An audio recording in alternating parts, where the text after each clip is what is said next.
ಅಲ್ಲುಜ್ಜೆಲ್ಲ ಒಂದು ವಾಂತಿ ಬರ್ತಾ ಇದೆ ಅವೆರಡೇ ಮಾತು. ಆಲ್ರೆಡಿ ಮೆಸೇಜ್ ಇತ್ತು ಒಂದು ಫೋನಲ್ಲಿ, ಎರಡೇ ಮಾತು ಮುಗೀತು. ಸರಿ, ನಾನು ಅವ್ನು ಹೊಸ ಬಟ್ಟೆಯಲ್ಲೇ ಇದ್ದ, ಇನ್ನೊಂದು ಜೊತೆ ಬಟ್ಟೆ ತಂದುಬಿಟ್ಟು ಇದನ್ನು ಬಿಚ್ಚಿಟ್ಟು ಇದನ್ನು ಹಾಕೋ ಹೋಗೋಣ ಕೆಲಸಕ್ಕೆ. ಏನೂ ಮಾತಾಡಿಲ್ಲ. ಸರಿ, ನಾವು ಹೋಗಿರ್ತೀನಿ ಬಾ ಮಗನೇ ಅಂದೆ. ಕತ್ತಾಳಾಡಿಸ್ತಾ ಅಷ್ಟೇ. ನನ್ನ ಪಾಡಿಗೆ ನಾನು ಹೋದೆ. ಇವರು 10:30 ಮತ್ತೆ ಮನೆಗೆ ಬಂದು, ನಾನು ಹೋದ್ಮೇಲೆ ಇವ್ರು ಮನೆಗೆ ಬಂದರು. ಮಲ್ಕೊಂಡಿದ್ದಂತೆ. ನಾನು ಮುಟ್ಟಿ ನೋಡೋಗಿದೆ, ಜ್ವರ ಏನಾರು ಇದೆಯಾ, ಮಗ್ಗಾಗಿದ್ದಾನಲ್ಲ, ಜ್ವರ ಏನೂ ಇರಲಿಲ್ಲ. ಅದಕ್ಕೆ ಹಾಕೊಂಡು ಬಾ ಮಗನೇ ಹೋಗಿರ್ತೀನಿ ಅಂದ್ಕೊಂಡು ನಾನು ಹೋದೆ. 10:30 ಇವ್ರು ಬಂದರು ಮನೆಗೆ. ಅವ್ರನ್ನ ಮಾತಾಡ್ಸ್ತೀನಿ.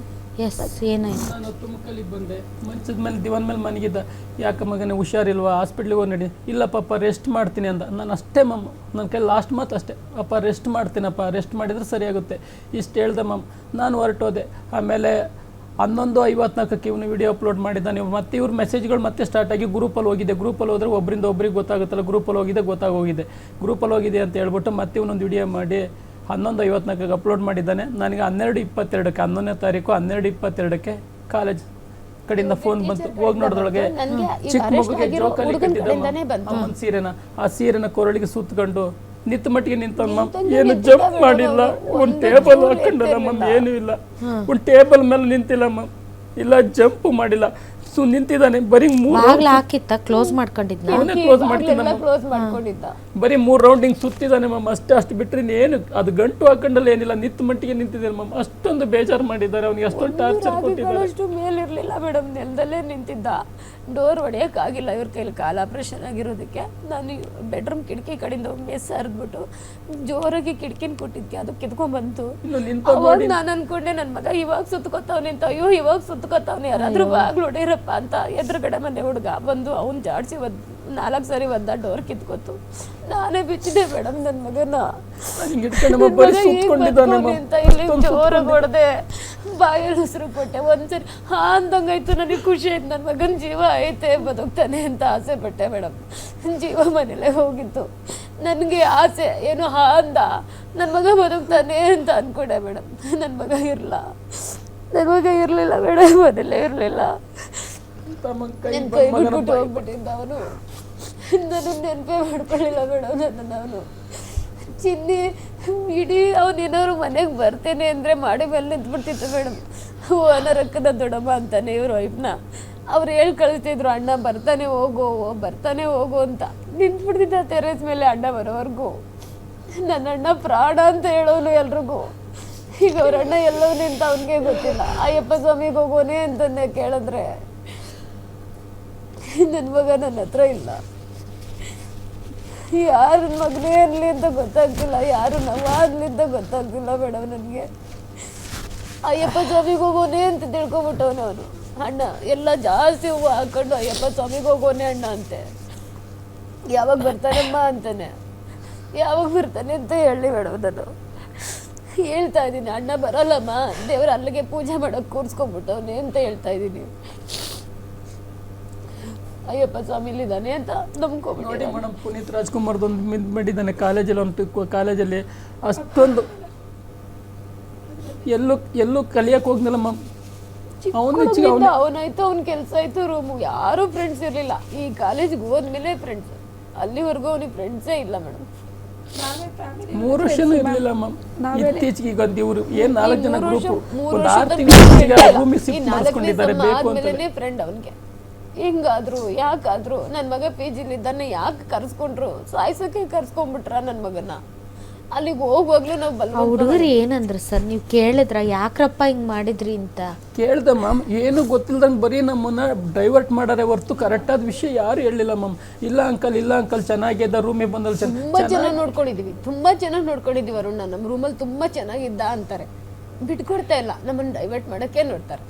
ಆಮೇಲೆ ಬೇರೆ ಮಕ್ಕಳಿಂದ ಗೊತ್ತಾಗಿದ್ದು ಮ್ಯಾಮ್, ಈ ಥರ ಎಲ್ಲ ಆಗಿ ಅವ್ರ ಸಹಪಾಠಿಗಳು ಅವ್ರ ಜೊತೆಗಿದ್ದಾರೆ, ಈ ಥರ ಮಾಡಿದ್ದು.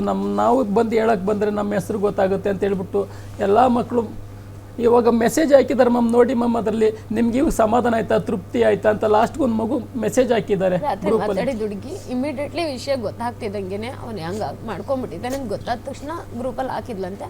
ಆ ಗ್ರೂಪ್ ಹೆಡ್ ಇರ್ತಾನಲ್ಲ ಅಮೀನನ್, ಅವನು ಡಿಲೀಟ್ ಮಾಡಿಬಿಟ್ಟಿದ್ದಾನಂತ ಅದನ್ನು. ಇನ್ನೊಂದು ಹುಡುಗಿ ಸ್ಕ್ರೀನ್ ಶಾಟ್ ತೊಗೊಂಡ್ಬಿಟ್ಟಿದ್ದಾಳೆ ಅದನ್ನು ಡಿಲೀಟ್ ಆಗೋದಕ್ಕಿಂತ ಮುಂಚೆ. ನಾನು ಅದಕ್ಕೆ ಹುಡುಗಿದು ಯಾರು ಈ ಹುಡುಗಿ ಮೆಸೇಜ್ ಆಗ್ತಾಳೆ, ಯಾರು ತಿಳ್ಕೊಬೇಕು ಅಂತ ರಾತ್ರಿ ನಂಬರ್ ಕಲೆಕ್ಟ್ ಮಾಡಿ ನಾನೇ ಫೋನ್ ಮಾಡಿದೆ. ಒಂದು 2 ಅವರ್ ಮಾತಾಡಿದ್ಲು. ಹುಡುಗಿ. ಅವನೇ ನಮ್ಮ ಮಗ ಬಿಡ್ತಾ ಇದ್ದ, ಹೋಗ್ಬಿಟ್ಟ. ನನಗೆ ಯಾರನ್ನ ಇದು ಮಾಡೋಣ, ಎಲ್ಲಿ ಇದು ಮಾಡೋಣ, ಯಾವ ಥರ ಏನು ಮಾತಾಡಬೇಕು ಅನ್ನೋ ಅವ್ನ ಜೀವನ ಹೇಗೆ ಬೇಕಾದ್ರೂ ಮಾಡ್ಕೋಬೋದಾಯ್ತು. ಹಿಂಗೆ ಈ ಥರ ಟಾರ್ಚರ್ ಮಾಡಿ ಮಕ್ಕಳಿಗೆ ಕಾಲೇಜಲ್ಲಿ ಈ ಥರ ನನ್ನ ಮಗ ಹೊರಟೋದ. ನನ್ನ ಮಗನಿಗೆ ಅದು ಪರಿಸ್ಥಿತಿ ಬೇರೆ. ನೋಡ್ದ, ಅವ್ರ ಮನೆಗೆಲ್ಲ ಹೋಗಿ ಬಂದ. ಸುದೀಪ್ ಸರ್ನ ಅವ್ನು ನೋಡೋಕ್ಕಾಗಲಿಲ್ಲ.